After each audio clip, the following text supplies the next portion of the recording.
কোনো শেষ নেই এবং জবাব দেওয়ার লোক অনেক আছেন, কিন্তু জবাব এখনো অবধি কিছুই পাইনি আমরা।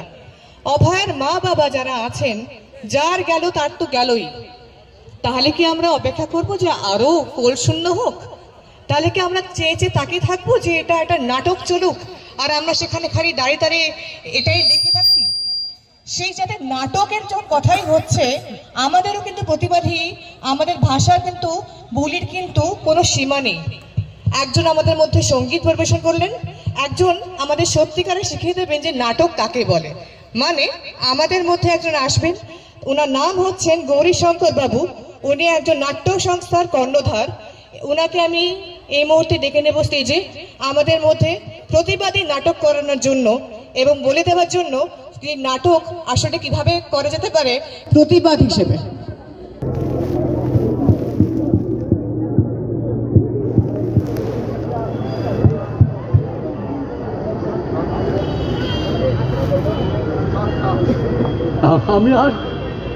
আমি আর পারছিলাম না, জানেন তো, এতক্ষণ ধরে এই মাইক ঠিক করছে আমার ভিতরটা ছটফট করছিল। আমি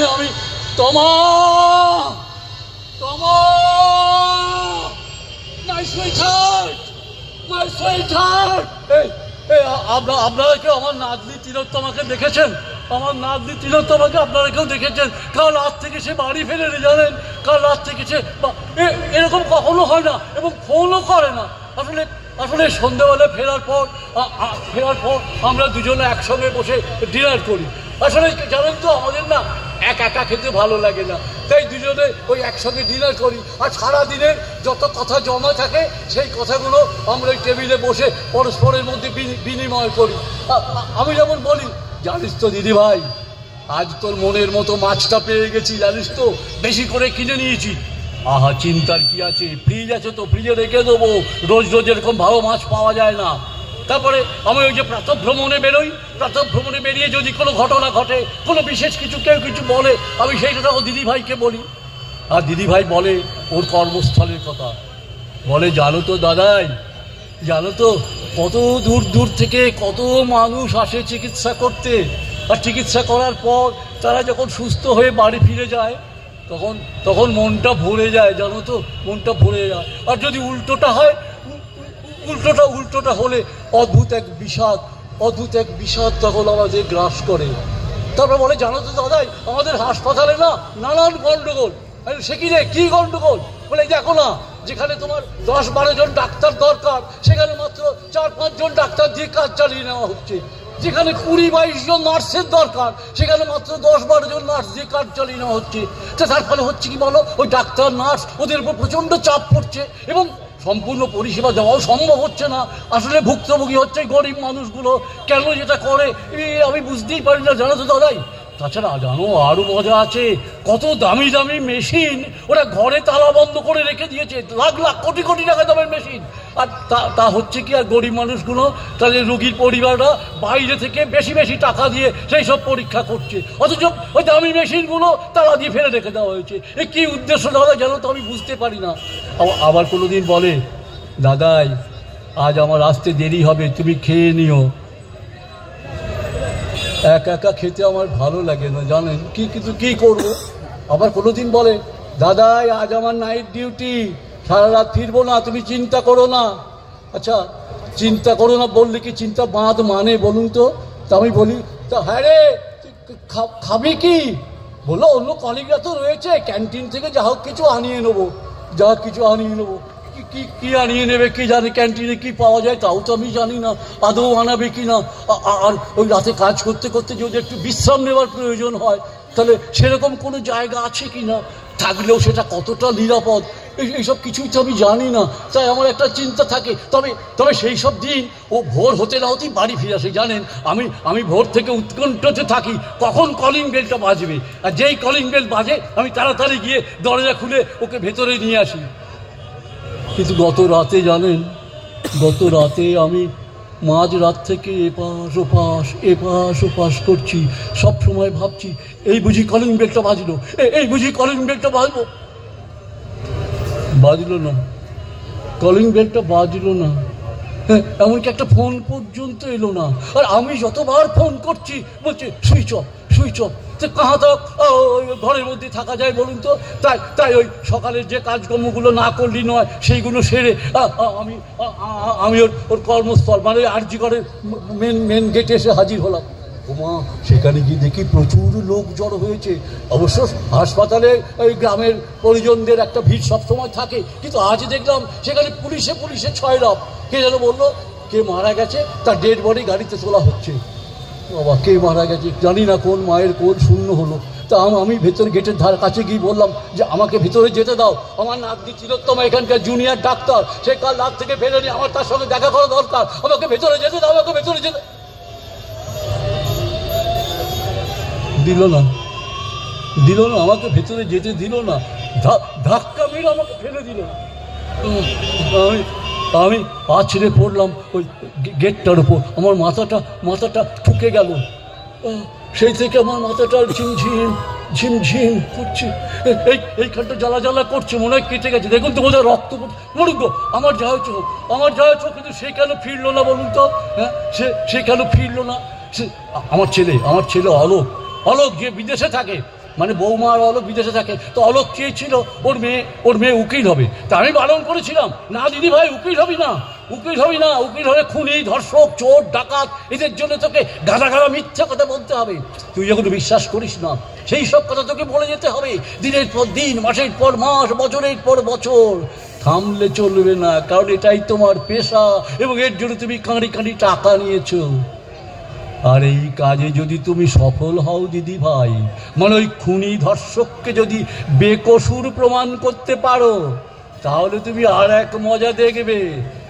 ওই খুনি ধর্ষক যখন জেল থেকে বেরোবে, তখন শাঁখ বাজিয়ে মালা পরিয়ে তাকে অভ্যর্থনা করা হবে যেন কোনো স্বাধীনতা সংগ্রামী জেল থেকে বেরিয়ে আসছে। কি অদ্ভুত দেশ! শুধু তাই নয়, জানো দিদি ভাই, আমাদের দেশে সাজাপ্রাপ্ত খুনি ধর্ষক হিসাবে সাজাপ্রাপ্ত আসামিদের মানে জেল মেয়াদ কমিয়ে দিয়ে তাদেরকে জেল থেকে বার করা হচ্ছে এবং বীরের অভ্যর্থনা দেওয়া হচ্ছে। এ কোন দেশে আমরা বাস করছি দিদি ভাই? আর সেই খুনি ধর্ষক তখন জেল থেকে বেরিয়ে এসে এই প্রকাশ্য পাঁচমাথার মোড়ে দাঁড়িয়ে বলবে, সালা যা করেছি বেশ করেছি, সালা আবার করবো, সালা আর্জিকর মারিয়ে দেবো।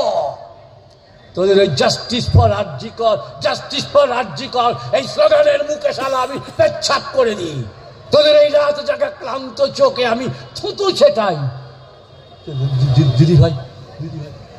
দিদি ভাই আমার কথা শুনেছিল, উকিল হয়নি, ডাক্তারই হয়েছিল, ও ভালো ডাক্তার হয়েছিল। হ্যাঁ, ওর মনটা খুব, আর কদিন পরই তো বড় ডাক্তার হয়ে যেত।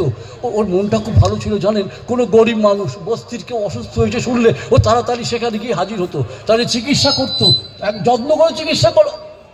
হ্যাঁ, কি বললেন? ফিজ? আরে না, ফিজ তো নিতই না, উপরন্তু তাদের হাতে কিছু টাকা গুঁজে দিয়ে আসতো পথ্য ওষুধ কেনবার জন্যে। আসলে ওর মনটা খুব বড় ছিল তো, আমারই রক্ত বইছে তো শরীরে, ওই তো আমার একমাত্র গার্লফ্রেন্ড জানেন। আমার মজা কি জানেন, ও বলতো, দাদাই তুমি আমার একমাত্র বয়ফ্রেন্ড। ও মা, সে শুনে আমি হাসবো না কাঁদবো? আমি হারে দিদি ভাই, এত সুন্দর যুবা পুরুষ থাকতে তোর এই বুড়োটাকেই পছন্দ হলো? তো বলতো, কি করবো দাদাই, তোমার মতো আর কাউকে খুঁজে পেলাম না যে। এই ভাই আপনাদের জোয়ান আছে, একটু গিয়ে দেখুন না, যদি গেটটা ঠেলে ভেতর ঢুকতে পারেন, গিয়ে দেখুন না, যদি আমার নাতনির সঙ্গে দেখা হলে বলবেন যে তোমার দাদাই তোমার জন্য বাইরে অপেক্ষা করছেন, বলবেন তোমার দাদাই তোমার জন্য অপেক্ষা।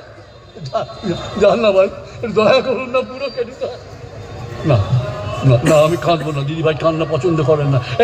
এই আপনারা কিন্তু প্রত্যেককে হাতে হাতে ধরুন, প্রতিজ্ঞা করুন যে আর আপনারা কোনো অন্যায় সহ্য করবো না। আমরা প্রতিবাদে সোচ্চার হব, মিছিলে চারিদিক প্রকম্পিত করে তুলবো।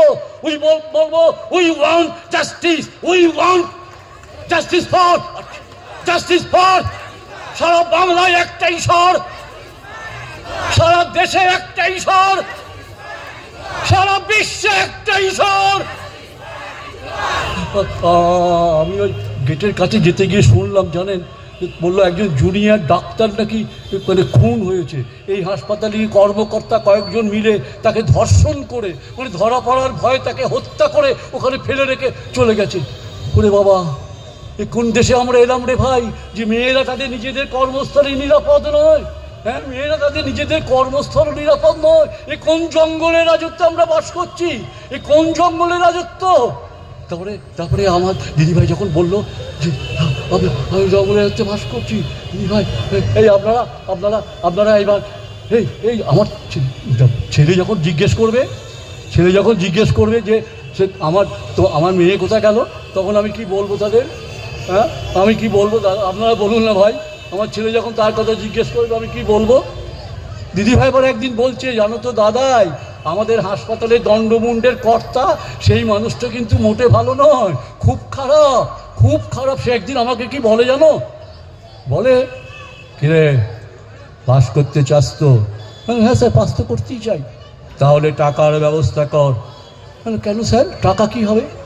টাকা দিলে তবে পাস হবে, নইলে যেখানে আছো সেখানেই পড়ে থাকবে।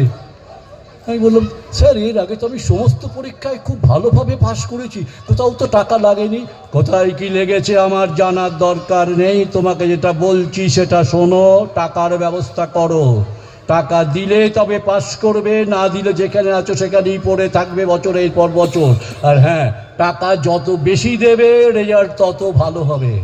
অনেকেই টাকা দিয়ে দিয়েছে, কাজেই টাকা ব্যবস্থা করো, ব্যবস্থা হয়ে গেলে আমার সঙ্গে যোগাযোগ করো। বলে উনি গট গট করে হাঁটতে চলে গেলেন। শুনে আমার মাথায় আগুন জ্বলে গেল। আমি চিৎকার করে বললাম, আপনাদের অত্যাচারের কথা আমি সবাইকে বলে দেবো, আমি মিডিয়াকে জানাবো। এই শুনে উনি হঠাৎ থমকে দাঁড়িয়ে পড়লেন, একটু ঘুরিয়ে আমার দিকে তাকিয়ে মুচকি হাসলেন, তারপর আবার চলে গেলেন।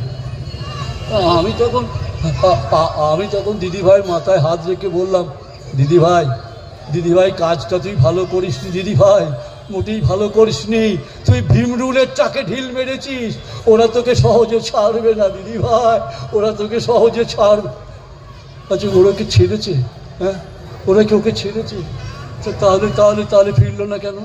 একটা ফোন পর্যন্ত করলো না। আচ্ছা, আমি আর কত অপেক্ষা করবো বলুন তো? আমি তো আর পারছি না দিদিভাই রে, তুই কোথায় চলে দিদিভাই? হ্যাঁ, আমি যাই, দেখি যদি ভেতর ঢুকতে পারি, ঢুকে কিন্তু আমি দিদিভাইকে যদি পাই আমি খুব বকে দেবো। বলবো, কেন রে দিদিভাই, এই বুড়োটাকে এত কষ্ট দিলি কেন দিদিভাই? এই বুড়োটাকে এত কষ্ট দিলি কেন দিদিভাই? তুই কোথায় দিদিভাই? দিদিভাই, আমি তো আর পারছি না দিদিভাই, তুই ফিরে আয় দিদিভাই।